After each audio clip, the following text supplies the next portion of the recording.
క్రీస్తునందు ప్రియమైన వారలారా, శుభాలు. ఎలా ఉన్నారు? బాగున్నారా? నిన్నటి దినము ఎలా గడిచింది? ప్రభువుకు మహిమకరంగా జీవించారా? జీవించినట్లయితే ఆయనకు స్తుతులు. లేని ఎడల ఆయన మనల్ని క్షమించునుగాక. నేటి దిన ధ్యానాంశము మార్కు సువార్త 3వ అధ్యాయము 20-21 వచనాలు. మార్కు సువార్త 3వ అధ్యాయము 20-21 వచనాలు. ఆయన ఇంటిలోకి వచ్చినప్పుడు జనులు మరలా గుంపులు కూడి వచ్చిరు కనుక భోజనము చేయుటకైనను వారికి వీలు లేకపోయాను. ఆయన ఇంటి వారి సంగతి విని ఆయన మతి చలించినదని చెప్పి ఆయనను పట్టుకొనబోయిరి.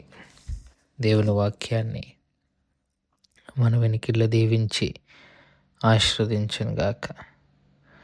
యేసుక్రీస్తు ప్రభువారు శిష్యులను ఏర్పరచుకున్నాక ఇంటిలోనికి వచ్చినప్పుడు అని ఉంది. ఇంటిలోనికి వచ్చినప్పుడు అని అంటే కపెర్నహూములోనికి వచ్చినప్పుడు అని అర్థం.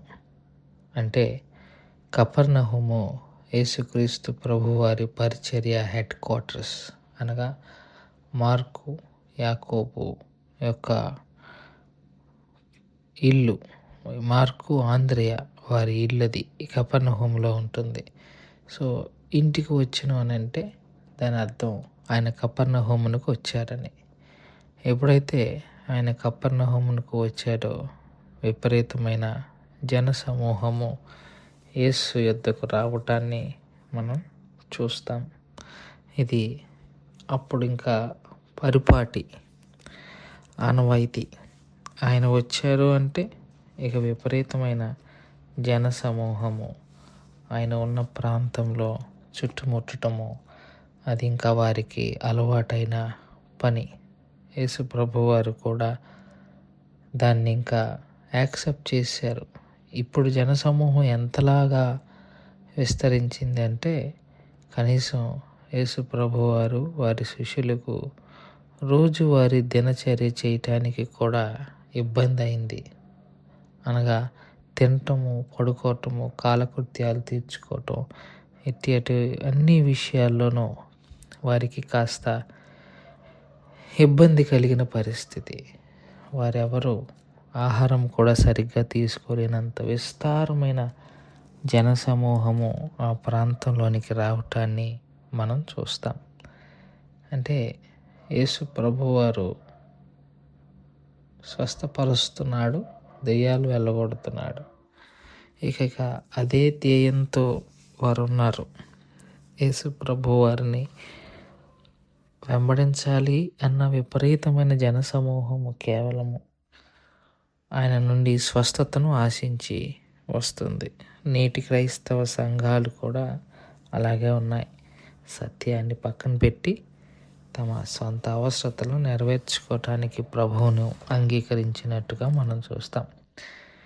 సరే, ఈ విషయాలన్నీ విన్నాక నజరేతు నుంచి యేసు ప్రభువారి కుటుంబము రావటం, వచ్చి మతి చెలించిందని అనుకోవటం, అలాగే ఆయన్ను పట్టుకోవాలి లేదా బంధించేయాలి అన్న ఆలోచన కలిగి వారు ఉండటము మనం చూడొచ్చు. అంటే యేసుక్రీస్తు ప్రభువారు ఇంటివారు అని అంటే యేసుక్రీస్తు ప్రభువారు సహోదరులు, యేసుక్రీస్తు ప్రభువారి తోబుట్టువులు అని కూడా మనం అనుకోవచ్చు. సో యేసుక్రీస్తు ప్రభువారి తోబుట్టువుల్లో దాదాపు 7 తోడబుట్టిన వారు యేసు ప్రభువారితో కలిపి.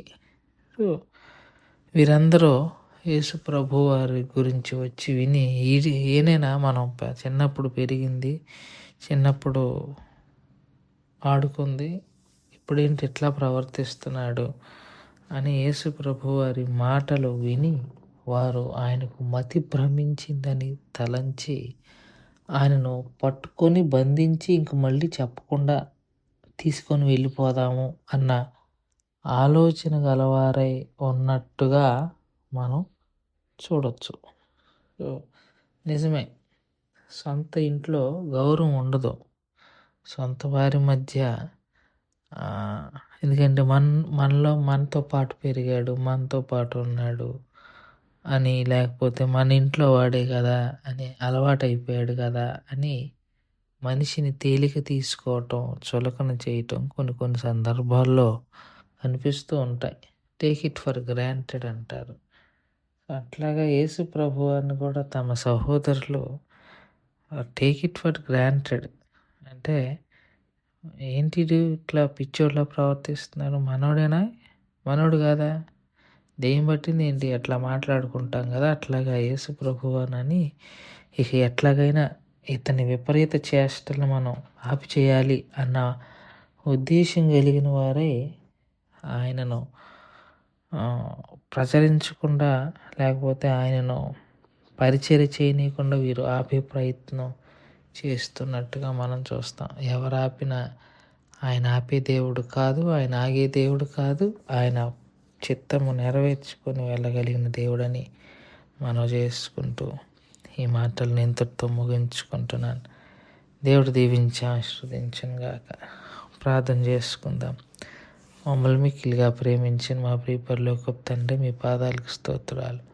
చెప్పబడిన వాక్యాన్ని బట్టి మీకు స్తోత్రాలు. విన్న వాక్యం మా హృదయంలో భద్రపరుచుకొని వాక్యానుసారంగా జీవించగలిగిన కృపను దయచేయమని యేసుక్రీస్తు ప్రభు వారి పుణ్యనామములు అడిగి వేడుకుంటున్నాం తండ్రి. ఆమెన్. God bless you.